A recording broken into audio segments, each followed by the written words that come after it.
யோசுவா 10ஆம் அதிகாரம். யோசுவா ஆயை பிடித்து சங்காரம் பண்ணி எரிகோவுக்கும் அதன் ராஜாவுக்கும் செய்தபடி ஆய்க்கும் அதன் ராஜாவுக்கும் செய்ததையும் கிபியோனின் குடிகள் இஸ்ரவேலோடே சமாதானம் பண்ணி அவர்களுக்குள் வாசமா இருக்கிறதையும் எருசலேமின் ராஜாவாகிய அதோனிசேதே கேள்விப்பட்ட போது கிபியோன் ராஜதானி பட்டணங்களில் ஒன்றை போல் பெரிய பட்டணமும் ஆயை பார்க்கிலும் பெரிதுமா இருந்தபடியினாலும் அதன் மனுஷர் எல்லாரும் பலசாலிகளா இருந்தபடியினாலும் மிகவும் பயந்தார்கள்.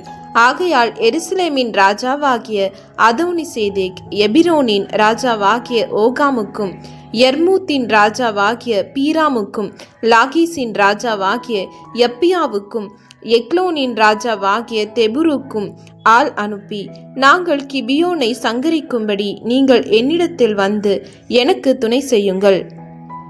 அவர்கள் யோசுவாவோடும் இஸ்ரவேல் புத்திரரோடும் சமாதானம் பண்ணினார்கள் என்று சொல்லி அனுப்பினான். அப்படியே எருசலேமின் ராஜா, எபிரோனின் ராஜா, யர்மூத்தின் ராஜா, லாகீசின் ராஜா, எக்லோனின் ராஜா என்கிற எமோரியரின் 5 ராஜாக்களும் கூடிக்கொண்டு அவர்களும் அவர்களுடைய எல்லா சேனைகளும் போய் கிபியோனுக்கு முன்பாக பாளையமிறங்கி அதின் மேல் யுத்தம் பண்ணினார்கள்.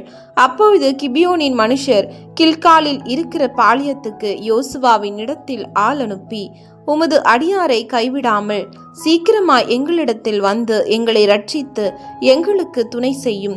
பர்வதங்களிலே குடியிருக்கிற எமோரியரின் ராஜாக்கள் எல்லாரும் எங்களுக்கு விரோதமாய் கூடினார்கள் என்று சொன்னார்கள். உடனே யோசுவாவும் அவனோடே கூட சகல யுத்த மனுஷரும் சகல பராக்கிரமசாலிகளும் கில்காலில் இருந்து போனார்கள்.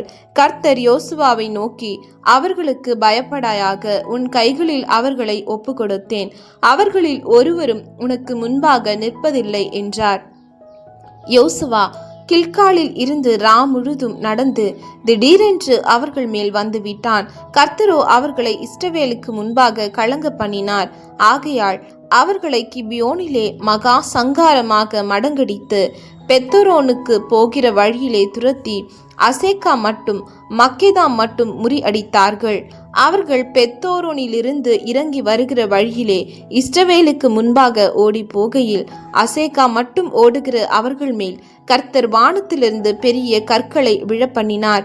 அவர்கள் செத்தார்கள். இஸ்ரவேல் புத்திரர் பட்டயத்தால் கொன்றவர்களை பார்க்கிலும் கல்மழையினால் செத்தவர்கள் அதிகமாயிருந்தார்கள். கர்த்தர் எமோரியரை இஸ்ரவேல் புத்திரருக்கு முன்பாக ஒப்பு கொடுக்கிற அந்நாளிலே யோசுவா கர்த்தரை நோக்கி பேசி, பின்பு இஸ்ரவேலின் கண்களுக்கு முன்பாக, சூரியனே நீ கிபியோன் மேலும், சந்திரனே நீ ஆயிலோன் பள்ளத்தாக்கின் மேலும் தரித்து நில்லுங்கள் என்றான்.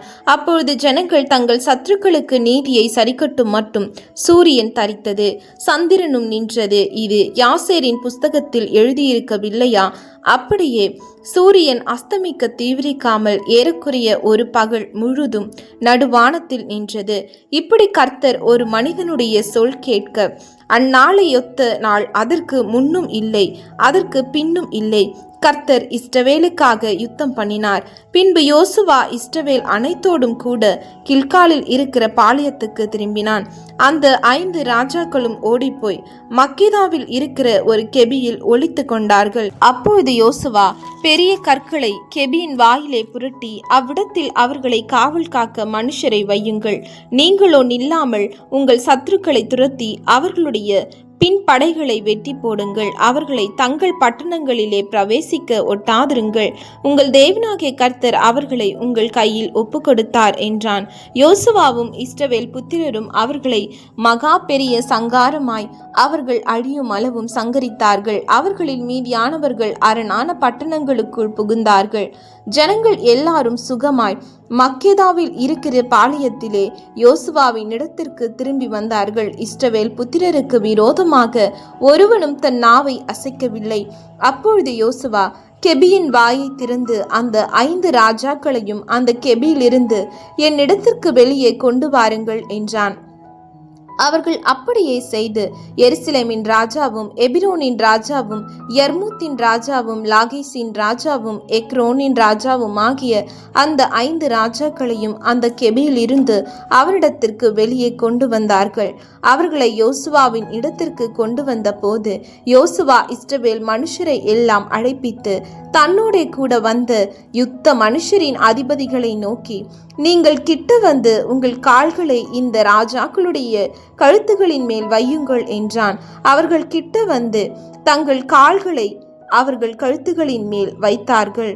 அப்பொழுது யோசுவா அவர்களை நோக்கி, நீங்கள் பயப்படாமலும் கலங்காமலும் பலத்து திடமனதா இருங்கள். நீங்கள் யுத்தம் பண்ணும் உங்கள் சத்துருக்களுக்கெல்லாம் கர்த்தர் இப்படியே செய்வார் என்றான்.